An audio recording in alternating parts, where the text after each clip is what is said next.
आज फिर एक नई वीडियो के साथ फिर से हाजिर हैं। आज की वीडियो है दोस्तों हमारी फोर्जिंग में हमने आपको पिछली वीडियो में बताया था। फोर्जिंग को हम ब्लैक स्मिथी भी बोलते हैं और हिंदी में जो हम बोलते हैं कि लोहार का काम, कि मुझे इसमें धार लगवा के लानी है या मुझे ये हथौड़ी बनवा के लानी है या वो बनवा के लानी है।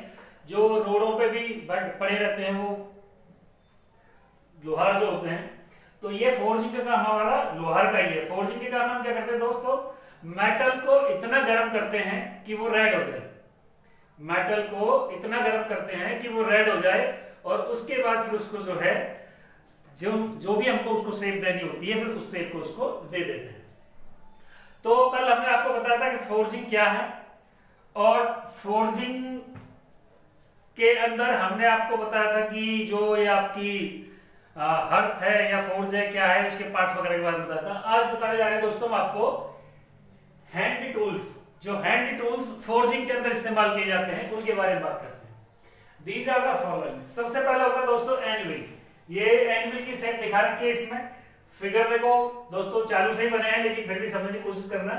ये एनविल है, ये इसके अंदर इसकी टेल है, ये वाला जो पोर्शन दिखा रखा है, ये राउंड होल दिया हुआ है यहाँ पे, ये इसका फेस है पूरा, और ये यहाँ पे आपका हर्डी होल है, ये आपका बीक है, चोंच बोल देते हैं, ये आपका अपसेटिंग ब्लॉक्स हैं ये जो लगे हुए हैं, और ये आपका एनविल स्टैंड है। ये आपका वुडन का होता है, लकड़ी का, जिसके ऊपर इसको रखा जाता है। जरूरी नहीं कि वुडन का हो, ये मेटल का भी हो सकता है। तो ये हो गया हमारा anvil. The anvil is a heavy block of cast iron. तो मेटल की बात करते हैं, किसका बना होता है, कास्ट आयरन का। क्वेश्चन आ जाता है कि एनविल का मटेरियल बताइए, तो कास्ट आयरन। यही एनविल का फिगर दे देंगे, कोई भी सारी चीजें गायब करके किसी भी एक निशान पर लगा करके एक्स का मार्क कर देंगे, बोल देंगे कि इसका मतलब क्या है, ये एक्स किसको दर्शाता है। The anvil is a heavy block of cast iron on which hot metal is forged. इसके ऊपर हम हॉट मेटल को रखते हैं जो गर्म होता है, अंदर रेड जो होता है, और फिर उसको ठोक पीट के जो हमको शेप देनी होती है शेप देते हैं। Its top surface is hardened. जो इसके ऊपर की जो टॉप सरफेस होती है वो हार्डेंड होती है। हार्डेंड वगैरह, हार्डेंड क्या है, टेम्परिंग क्या है, ये एक दो वर्ड आपने बीच में पढ़े हैं, मतलब सुने हैं। तो दोस्तों इनके बारे में क्लास है हमारा heat treatment. Heat treatment of steel, यानी कि स्टील का हीट ट्रीटमेंट कैसे किया जाता है, यानी जो पहले तलवारें वगैरह बनती थी उनके अंदर इतनी धार कैसे आती थी, इतनी मजबूत कैसे होती थी, तो ये सब जो है हीट ट्रीटमेंट के खेल थे। तो हीट ट्रीटमेंट के बारे में आपको बाद में बताएंगे। अब बात करते हैं एनविल के पार्ट्स की। ये एनविल है तो इसके पार्ट्स कौन-कौन से होते हैं। The anvil has the following main parts. कौन-कौन से हैं। नंबर 1 होता है टेल, जो उसकी पूंछ है। It is a square beak, ये एक स्क्वायर बीक होती है। It is used to bend the work at right angles. इस पे किसी भी वर्क को, ऑब्जेक्ट को राइट एंगल्स पर मोड़ने के लिए, बेंड करने के लिए इसका इस्तेमाल करते हैं। Next is the face. जो ये फेस है, the face of an anvil is used for drawing down and cutting off metal. या तो ड्राइंग डाउन करना हो मेटल को। ड्राइंग डाउन का मतलब क्या होता है, ये अभी इसकी कुछ थिकनेस है और लेंथ है। अब मैंने क्या काम करना है, इसको ड्रॉ करना शुरू कर दिया। ड्रॉ का मतलब होता है खींचना। जितना मैं इसको खींचूंगा तो ये लेंथ वाइज बढ़ जाएगा और थिकनेस वाइज कम हो जाएगा, यानी कि लेंथ इसकी बढ़ जाएगी और थिकनेस इसकी कम हो जाएगी। तो ये आपका हो गया फेस। फेस का काम क्या हो गया, ड्रॉइंग डाउन करना, मतलब किसी भी ऑब्जेक्ट को, जो ऑब्जेक्ट है हमारी उसको ड्राइंग करना, मतलब उसको खींचना, और कटिंग ऑफ मेटल्स, मेटल्स को काटना। नेक्स्ट है beak. This is used for bending and rounding operations.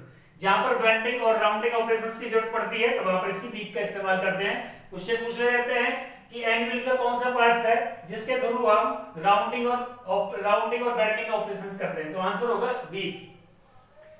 Next है दोस्तों अपसेटिंग ब्लॉक्स। ये अपसेटिंग ब्लॉक्स नीचे दिखा रखे हैं। It is used for upsetting और जंपिंग ऑफ मेटल्स। बस मेटल जो है इसके ऊपर जंप ना करे, जंपिंग, मान लीजिए हमने हथौड़े की चोट मारी है, वो उछलने लगा तो उसको ये रोकता है। Hardie hole. This is used for inserting the hardie and stakes.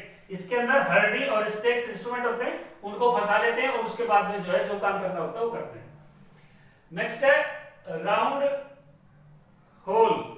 A round hole ये है। A round hole is provided on top anvil for punching hole in the work।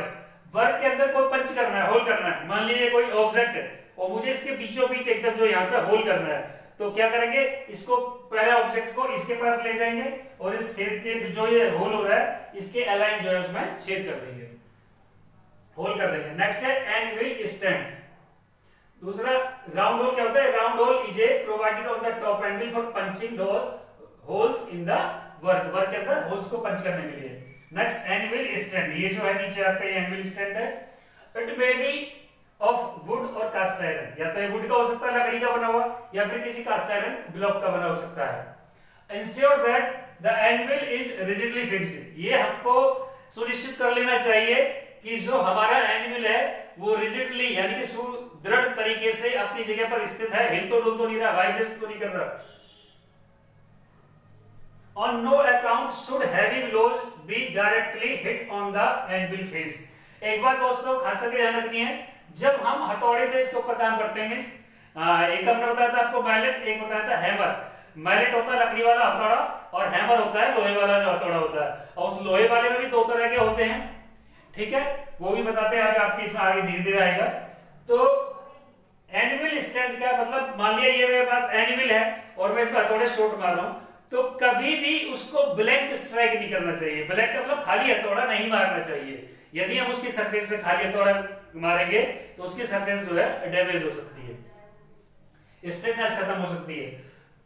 तो ensure that the anvil is rigidly fixed on no account should be heavy blows be directly on it on the anvil, यानी कि एक तो जो है ये cast iron वगैरह का बना होता है या फिर ये आपका वुड का, और दूसरा डायरेक्टली इस पे जो हमको कोई जो है हथौड़े की शॉट नहीं मारनी चाहिए।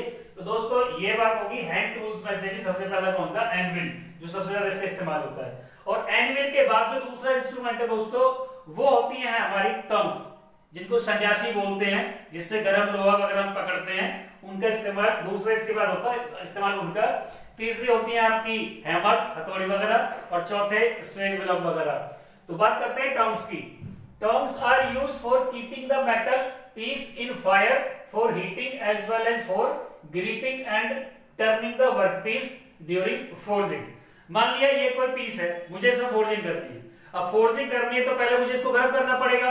गर्म करने के लिए क्या करूंगा, मुझे इसको आग में रखना पड़ेगा। अब जब मैं इसको फायर के पास ले जाऊंगा, आग में ले जाऊंगा, तो मेरा हाथ जल जाएगा। इसलिए एक ऐसे इंस्ट्रूमेंट का यूज करते हैं जिस इंस्ट्रूमेंट के अंदर ये आसानी से फंस जाए। तो उसके अंदर जब फंसा करके उसको, ये अलग अलग शेप में आते हैं टंग्स जो होते हैं, तो उसी के हिसाब से रॉड को जो फंसा करके उसके अंदर रख देते हैं। अब रेड मेटल, जो रेड शेप का मेटल, रेड शेप का मेटल हो चुका है वो फायर के अंदर, फिर उसको निकालना है। उसको निकालने के लिए तो टोंग से यूज करेंगे, और टोंग से पकड़ के हम उसको एनविल पर रखेंगे, फिर ऊपर से हथौड़े की चोट मार करके हम उसको जो भी शेप देंगे उसको शेप दे देंगे। तो दोस्तों टोंग्स क्या है, tongs are used for keeping the metal piece in fire, for heating as well as for gripping and turning the work piece during forging। forging के समय पर पीस को, मतलब जो हमारे ऑब्जेक्ट है उसको आग के अंदर रखना, उसमें से निकालना, और फिर उसको मेटल को, सॉरी ऑब्जेक्ट को टंग्स की सहायता से पकड़कर उसको जो भी शेप देनी है शेप देना, ये काम किसका होता है, टंग्स का होता है, यानी कि उसको होल्ड करने का काम होता है ऑब्जेक्ट को।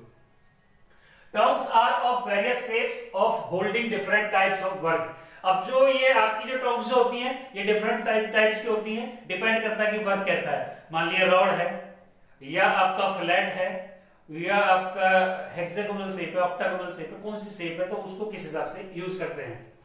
Tongs are made of mild steel. Very very important question पूछ लेते हैं, टोंग्स जो होती हैं कौन से मेटल की बनी होती हैं, तो आपको क्या लिखना है, माइल्ड स्टील। नेक्स्ट बात करते हैं इसके बाद, अब इसकी जो टाइप्स है, तो सबसे बड़ी टाइप्स होती है round tongs. Round tongs are used for holding bars vertically. मान लिया कोई बार है और इस बार को मुझे टोंग से पकड़ना है, तो मैं इसको टोंग से इस तरीके से पकड़ के ऐसे, यानी कि वर्टिकली इसको पकड़ने के लिए हम राउंड टोंग्स का इस्तेमाल करते हैं।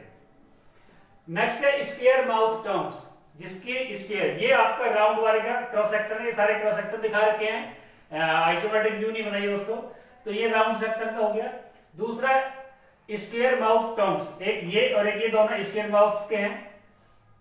These are used for holding square और rectangular bars। जो रेक्टेंगुलर या आपकी स्क्वायर शेप में जो बार्स होती हैं उनको होल्ड करने के लिए इसका इस्तेमाल करते हैं। नेक्स्ट है ये दोनों दिखा रखे दोस्तों इसके आगे। नेक्स्ट है फ्लैट, ये hollow tongs. These tongs are used for holding round rods horizontally. हमने राउंड के बारे में बताया था, राउंड टर्म्स के बारे में, वो रॉड को वर्टिकली पकड़ती है, और जो ये हॉलो होती है ये रॉड को जो है आपका हॉरिजॉन्टली पकड़ती है इस तरीके से। यदि रॉड को इस तरीके से पकड़ना है तो हम होलो टर्म्स का इस्तेमाल करेंगे, और यदि रॉड को वर्टिकली पकड़ना है तो हम कौन सा इस्तेमाल करेंगे, राउंड टर्म्स का। तो एक क्वेश्चन जरूर आया था दोस्तों, पूछते थे कि वर्टिकली पकड़ने के लिए कौन सी टर्म्स का इस्तेमाल करते हैं ऑब्जेक्ट को, और ऑब्जेक्ट को हम हॉरिजॉन्टली पकड़ते हैं कौन सी टर्म्स का इस्तेमाल करते हैं।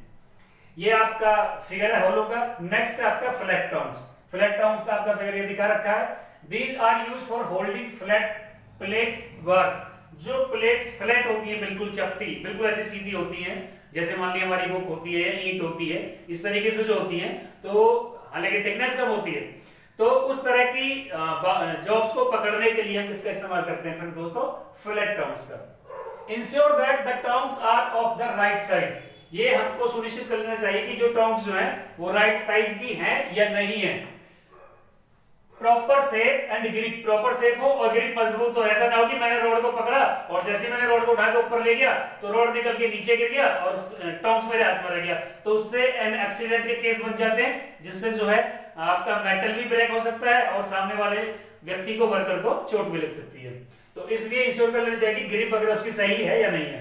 Cool the terms after use, cool the terms after use. जब काम खत्म हो जाए तो टर्म्स को पानी के अंदर ठंडा कर लेना चाहिए। Do not damage the jaws of the terms. Terms के जॉज को कभी भी जो है, जो उसके आगे के जॉज होते हैं जबड़े, उनको कभी डैमेज नहीं करना चाहिए। अगर डैमेज हो जाएंगे तो वर्कपीस के जो है स्लिप होने के चांस ज्यादा रहेंगे और एक्सीडेंट के केस बढ़ जाएंगे।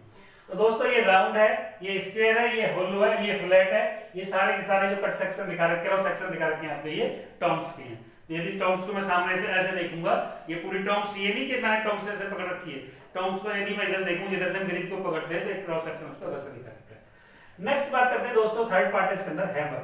पहले हमने इस्तेमाल करा एनविल, दूसरा हो गया हमारा टर्म्स, तीसरा हो गया हमारा हैमर।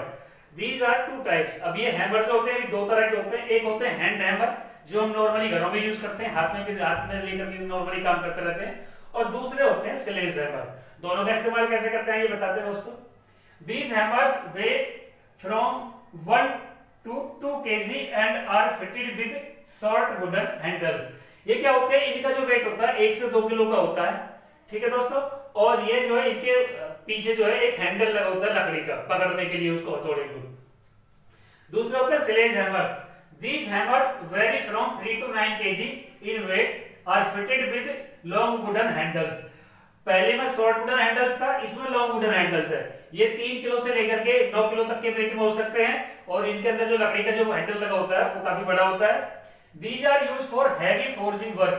जहां पर हैवी फोर्जिंग वर्क होना होता है वहां पर इनका इस्तेमाल करते हैं। Heavy sledge hammers are used by striker। अब जो हैवी स्लेज हैमर जो होते हैं उनको स्ट्राइकर यूज करते हैं। स्ट्राइकर का मतलब आपने लोहार को देखा होगा, लोहार अपना जो है एनिमल के साथ करके अपना काम करता होता है।